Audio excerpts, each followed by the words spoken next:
Wonderful. There we go. All right, great. So my first question, so there's been very few sequel trilogy and Rogue One era figures that have been using the current real scan paint apps. We know that the archive collection is coming back for 2021, but there's only 4 figures per assortment in that. Only the one wave that's been officially acknowledged and established as of right now. And that covers everywhere from all over the Star Wars galaxy, regardless of era. So what are the odds that we may see a reissue series of real scan upgrades, based on any of those newer Disney properties like Rogue One or like the sequel trilogy, using something similar to the Rebels model, where we had a fan channel wave, that kind of filled in all the major gaps, rather than just a couple at a time. Yeah, well, and you mentioned Rebels, and obviously that's kind of a newer Disney era property that, I love, fans love, and we re-released those, and there was, great positive response. And so I think you're right, that provides a model moving forward. And kind of as we look throughout the saga, the different entertainment properties, if there's similar groups, similar crews like that makes sense. Or just similar other groupings by entertainment. Yeah, it's not only constrained to the archive, as we saw with Rebels. If there are other groups that make sense, we're certainly open to that moving forward. Okay, great. Great. And Khalil, did you want to ask a second question just so we can catch up and then all kind of know where we are? Sure. Yeah, absolutely. Okay. So now that the doors to Endor have been kicked open, with the HasCon set this year, will we have to wait 3 years for an updated Black Series Jabba's Palace Leia or Wicket or any of the other major players from that movie, or are they still are those also still on the table before a potential anniversary wave of similar to the Empire and New Hope anniversary collections? Yeah.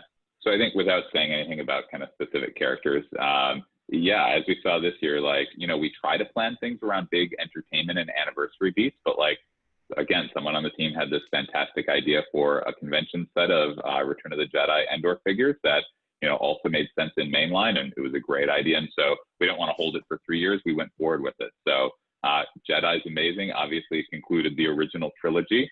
It introduced a lot of fantastic things into the lore. And so we will, absolutely continue dipping into that as it makes sense. Not just in an anniversary year. Great. Awesome. All righty. I think we left off. Did Jake ask the last question before Khalil, before Bill jumped on? Mm-hmm. Is that right? Yeah. Okay, great. So I think we're back to the top with Arnie. Is that right? Yep. Great. All righty. Arnie. Okay, you're going to notice a pattern to my topic here as I go. So lately, it seems like you guys do a live stream, a Fan First Friday or something like that. And then all those things you've announced go online a few hours later. But again, because there's so many exclusives right now, it seems like collectors are fighting to scramble between multiple sites. And do I hit Walmart first? And then are they going to cancel my order? Do I hit Target first? They're going to sell out in 20 seconds. Is there any chance of doing a more staggered release or something like that, so there's not this log jam? Yeah, no, it's a good question. And certainly that's something we've been trying to do over the course of this year. Obviously, as we've said, it used to basically be New York Toy Fair, San Diego Comic-Con, New York Comic-Con, and that was kind of it. We started experimenting with global conventions. That went great, great response there. And again, kind of staggered things out a little more. And we've been doing even more of that this year with our fan site celebration in March, the live streams. And so, we've been trying to spread it out throughout the year so that it's not kind of this mad dash at those key moments. And then the other thing I would say is, again, as I said before, we have great retail partners with Walmart, Target, et cetera. They're all, they know the power and the strength of the collector and fan community.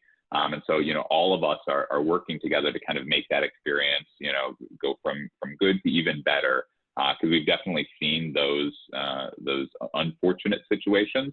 We're aware of them, and we're working to improve them moving forward. Great, cool. George? All right, my next question is for the retro line. You guys did the, A New Hope, Empire Strikes Back, and then you guys are now doing The Mandalorian. What was the reasoning to go ahead and do The Mandalorian? I mean, I get it because it's popular now, but why jump it instead of doing like just the lines that were actually retro back in the day, like the 3 movies back in the day when they were actually retro? Yeah. No, it's a good question. I think, again, it came from the response that we saw from the fans after we launched the retro collection. Certainly there was excitement about getting those figures back that we had from our youth. But we also just saw kind of a broader excitement about the styling and the sculpt and kind of the aesthetic of the figures. And then obviously, as we said earlier, as someone said, The Mandalorian is just amazing and huge and honestly taps into a lot of that, right? Like there's so much DNA between the original trilogy and The Mandalorian. And I think we were just in a meeting and someone was like, wouldn't it be cool? Like Boba Fett looks awesome in kind of original Kenner styling, retro styling. Wouldn't it be amazing to see The Mandalorian? And like, knowing what Ugnaughts looked like in the original line, wouldn't it be cool to see Queel? And so I think honestly, we were just like, I really want to see what those look like. And we were like, well, if we want to see what they look like, probably other people do as well. I think there have been kind of various, and it's just all over the web, right? Like it's this huge trend of like seeing things in retro styling. And so we were like, let's give this a shot. Like it certainly doesn't mean those other properties are out of bounds. Like I'm sure we will get to them eventually someday. But with Mandalorian being so exciting and so now, we wanted to see what it would do. And honestly, again, the response has been great. And so I think we'll see more of those similar things moving forward. Yeah, that sounds good. That's what I was kind of figuring, but I just figured I'd ask it. This is kind of interesting that you guys went to it so quickly. Yeah. So thanks. Yeah. Well, and like Patrick said, I mean, we're fans here. So when something like that gets us excited, like we want to see it happen as quick as anybody. So I think that's a big part of that. Perfect. Yeah. So let's confirm Mando Retro Wave 2 for 2022. And then we'll do Jedi in 23 for the 40th. Sounds good to me. Might as well. It's great. Well, it's great to hear that you guys like Mando Retro. So that's what we were hoping for. That's what we've seen. And we'll certainly see more of retro moving forward. And we can't wait for the next reveals. So awesome. All right. I think we're back to Bill. Okay, I'd like to pivot in a little bit of a different direction for one of my personal favorites from last year, Galaxy of Adventure, which is a really fun debut last fall. For most of 2020, new products has kind of been slow to arrive, yet, a lot of the retailers don't seem to be clearancing out, the existent figures. And we've just seen recently, pre-orders have gone up for, specialty and online retailers for some of the newer characters like Ahsoka and the 332nd Trooper, Boba Fett, and all of them. Will there be new figures, beyond what's been revealed so far in this line? And, for those ones that are currently on pre-order, like through specialty retail, what's the likelihood that those will also end up in brick and mortar retail? Patrick can probably answer some of that, but I mean, it's a line that I personally love too. So I'm right there with you. I love kind of those more stylized looks at figures like that and Mission Fleet and that sort of thing. So, I mean, we still have a lot of passion for it. So. Cool. And Patrick can probably respond to where and when more than I can. So. Yeah, I mean, Chris said it. Like, obviously, again, as always, we can't reveal anything that's not revealed yet. Although we did have fun in one of those live streams with a question during Q&A where we were able to reveal the Razor Crest HasLab campaign. But yeah, it's a great line. Again, it's kind of targeted at kids. It's based on consumer insights. We have a lot of proprietary consumer insights, and those are always first and foremost to our decisions, whether it's kids or fans. And so those were based on those. It's been great to see fan excitement towards them as well. And yeah, we're excited to see what else comes from the line. Cool. Great. All righty, Lacey. All right. Just like Arnie, you're going to see my questions are kind of on the similar thread, which I'm probably not going to be able to answer, but I'm going to ask them anyway. So it's all good. Are there any figures in the works for Kenobi in the Cassian series, seeing as The Mandalorian was such a hit? And if you can't say anything, what is the process of making figures like that? Like, how far out do you start planning? What does that look like?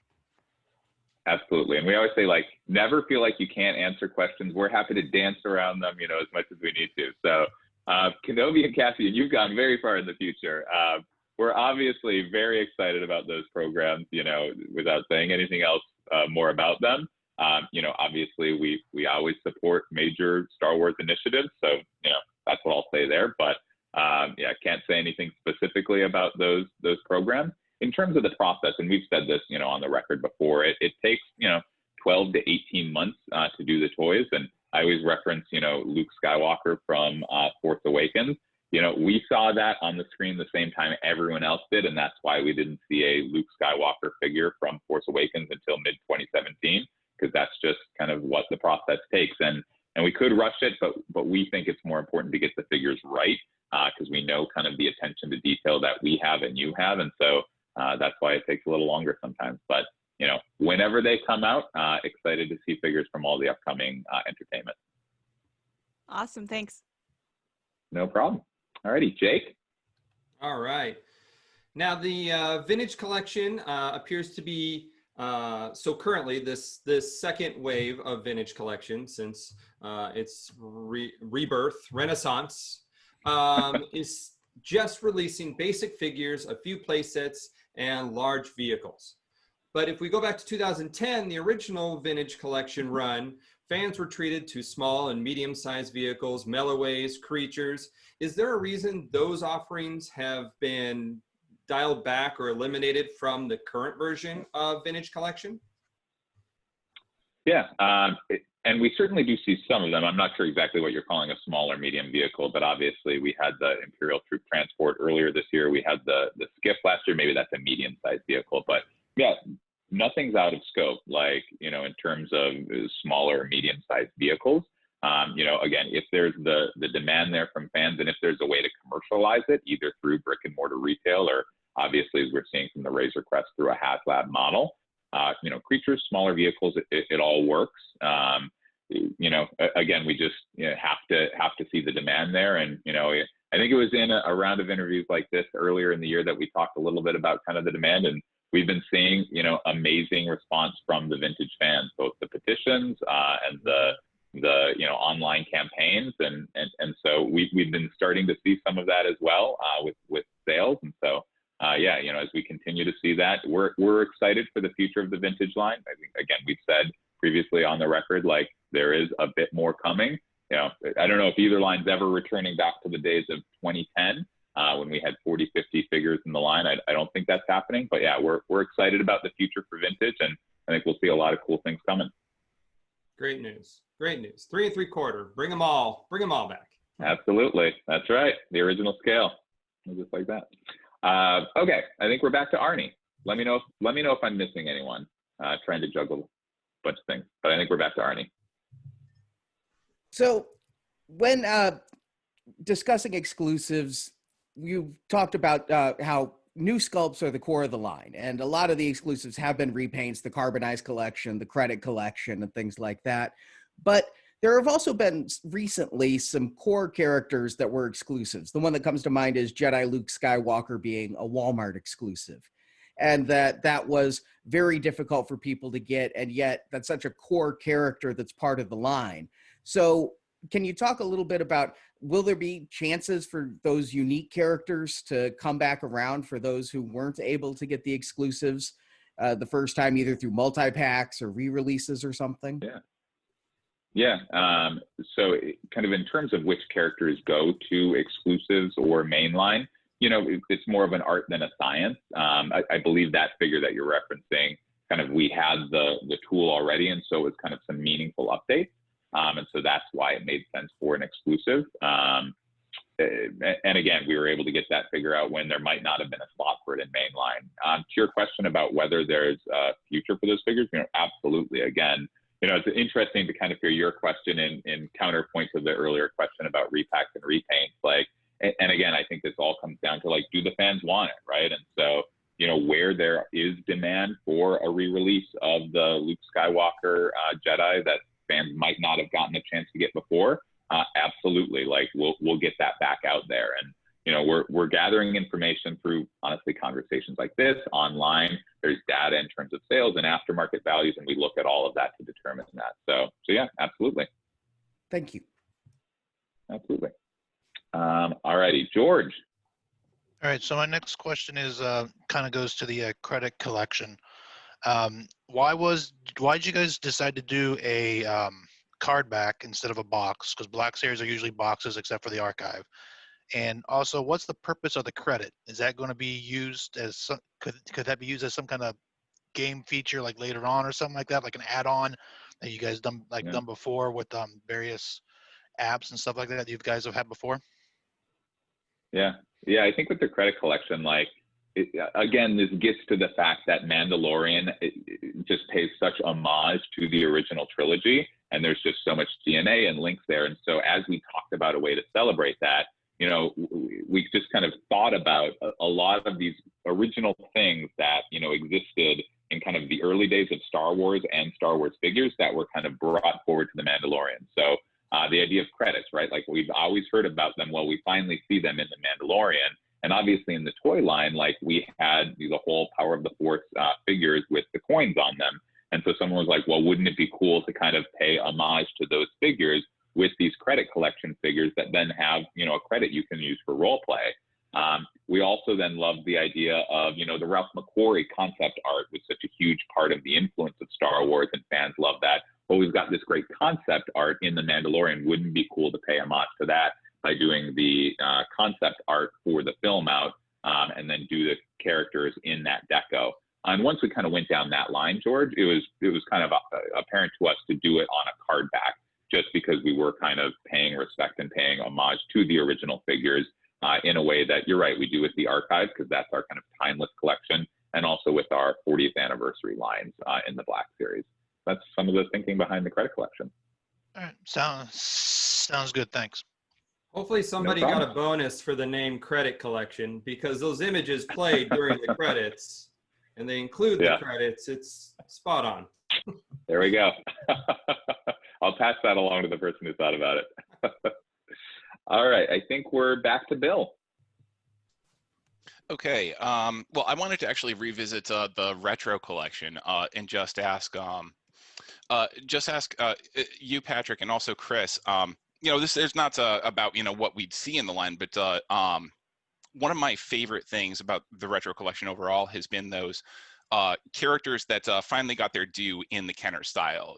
We've got Grand Moff Tarkin from the New Hope wave, Snowspeeder pilot Luke, now the entire Mandalorian collection coming next year. For each of you, from the entire galaxy of Star Wars, all of this amazing universe and everything, what's one character you personally would love to see in that Kenner style that never got made? Whether OT, whether we're talking something else, anywhere else, what's that one character that would be your personal, oh man, that'd be so cool to have him hanging out with the Kenner guys? Yeah, Chris, do you wanna speak to this? You can go first. Okay. For me, there's one character that I'm on the record saying I want in any expression, and so I will repeat that here: Joruus C'baoth. He is the villain of Heir to the Empire. Loved Heir to the Empire growing up. So if I can get Joruus C'baoth in any scale, in any styling, I will do it. And he would just look awesome, because he looks awesome everywhere. So it's an easy answer for me. Yeah, for me, it's a question that needs more thought than my brain has in it right now. I grew up with all that stuff. I'm a huge fan, just like all you guys, and you can probably see cases of vintage figures behind me. But I don't know. I just personally, I think I want to see some of those figures that Kenner had on the list to come out, but never came out. But that's, Very cool. That's me personally. I don't know that other fans in the world want that stuff, but that's Let's where get Mongo Beefhead Tribesmen trending here. Remember that one from the Epic Mongo Continuum? Beefhead's Absolutely. amazing, yeah. Yeah. Well, and my career started with some of the original Kenner designers, so we had lots of conversations in my early career about that sort of stuff and my dreams for what those vintage figures would have been, and seeing some early prototypes and stuff. So Nice. Very cool. Thanks. Absolutely. I switched to a different audio system. Hopefully that helps. Let me know if it doesn't, or if it made things worse. So I think we're up to Lacey now. All right, my question is kind of similar to Bill's. Here at Star Wars Newsnet and my podcast Resistance Broadcast, we're huge Solo fans. We want to see a sequel to Solo. We're all about it. Is there any plans to revisit Solo, in being that there are so many different creatures in that movie that are really great, like Therm Scissor Punch? Are there any plans to revisit those creatures? And if you could, which one would you want to make? I hate to keep repeating myself, but we can't talk about figures that were on the horizon, what we might do in the future. But I mean, you guys know Star Wars is a huge universe and a lot of different things happening. So we always want to keep relevant stuff in front of people. But with the library of past movies and entertainment, there's a lot of stuff to go back to in the future. So I mean, I wouldn't rule any property out. I mean, there's a lot to go back to and tap for the future. So cool. In terms of what I want to see, you can never go wrong saying Maul. So Nice. the end of the movie, Great Maul. choice. Again, to Chris's point, this is nothing about what's in the line. Sure, Personally, the more Maul, the better. Thank you. Absolutely. All righty. I think Jake. All right, I'm gonna skip down to my last question just because I'm looking at the clock here. Since we here love and collect it all, the 12-inch line, the Heroes or Titans, whatever the official moniker is of that line, has that been canceled, and is that been like replaced with the Mission Fleet? And the same thing goes for the Microforce. My 10-year-old and I loved getting the Microforce Advent calendar last year. Was hoping for something, but I haven't seen any word of Microforce or the Titan series. we haven't made any announcements on any of that stuff, so we can't talk about that. But I mean, like we've said before, like all these lines that are part of our history are things that are close to us and passions for us. So yeah, I mean, I'll say we enjoy them, but we've got no plans that I can talk about for anything. So got it. Cool. All righty. I think we're on track here to get all 5 rounds in, which is great. So Arnie, kick us off for the final round. Last question. Okay, with the PulseCon exclusives that went for order recently, the Pulse members were able to order on the first day, and it shipped really quick. And then the next day, it went up for general order with a ship date in March. And the speculation has been, did you guys go and increase, ask for another production run in order to meet demand in that case? Or, was that done at all with the PulseCon exclusives? And if not, why the 6-month delay for the orders there? Yeah, no, you're exactly right. I didn't realize this was a mystery. Sorry, that's exactly what happened. And this is honestly kind of the benefit of pre-orders. I know that, again, there can be some frustrations, and we're working on that. The nice thing is that it lets us know when there is that demand out there. And then just like with, I think the PulseCon, the vendor item, we were able to see that there was a lot of demand out there, and then put in another run and put in pre-orders for that run. So yeah, the answer to your question, that's exactly what happened. And again, let us know if you guys disagree, but we see that as a benefit. In the past, it would have just been, well, that's all we were able to produce, but knowing the demand ahead of time, we were able to put in another run. No, that's actually great. Love that you did that. Thank you. Yeah, absolutely. All righty. Final round, George. All right, my question's about the child figures that are coming out, like the vintage, the one that's part of the Razor Crest, and also the Black Series ones. Are they basically all the same figures, because they're kind of, they're all they're all like small size and stuff like that, or are there any major differences? Because like looking at pictures, there doesn't seem to be much major differences between the 3 different ones that we've seen so far. no, there are differences on each of them. I mean, we're sensitive to that. Like, I mean, if we're releasing another version of a figure, we want to make sure that they're each unique to themselves. So. Yeah, I think specifically for the HasLab one, card back is exclusive to the deco treatment on the pram will be exclusive. and then I believe the head sculpt on the child itself. So Well, he's holding the gear shift ball in his hand for the yeah, Hasbro. so the hands as well. Yeah. Okay, so he's actually is holding that one, but it's not in the other ones. Okay, because I was trying to look, and it was everything was kind of looking the same. So that's why I was trying to figure out what's the different ones. And he's so tiny compared to the Black Series one, and you put them next to each other, and he's 3/4 of the height of the Black Series one. He's getting super tiny. So, and where the Black Series one had that ball as a separate piece in a little rattly box, like that one, there's just no way.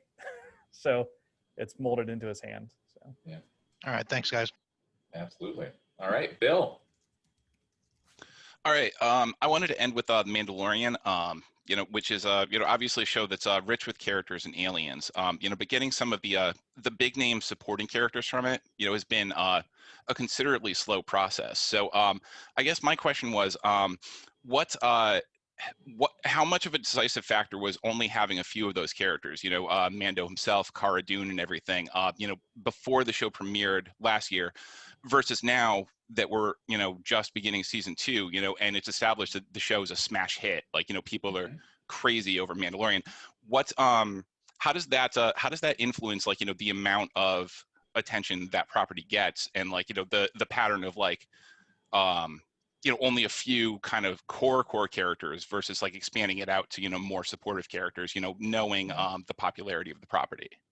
Yeah, no, I think you kind of set it up front, right? Like, we were always excited for The Mandalorian, like everyone was. I remember articles last year, but like it's hard to like remember how that excitement is just different from the like explosive excitement that we have now. And so it just is a little bit of a different world. Also, Jon Favreau's on record saying that, like, and I think we would all agree with this, like, that reveal of the child in episode 1 was amazing because no one knew it was coming. And so I think those are both factors. As Chris has said, without revealing anything we haven't revealed, like, Mandalorian is huge, and like we're going to see more Mando product. And I believe I said in the live stream that kicked off our HasLab project, like, if that's funded, which it is, we're going to, I think I said it's a fair bet, or we're going to work hard or something like that. But to get, nearly all of the figures there. So like already we've danced around it a little bit, but like there are going to be more Mando figures coming for both lines that you haven't seen yet. That's not breaking any news. It's a huge property. There's more coming.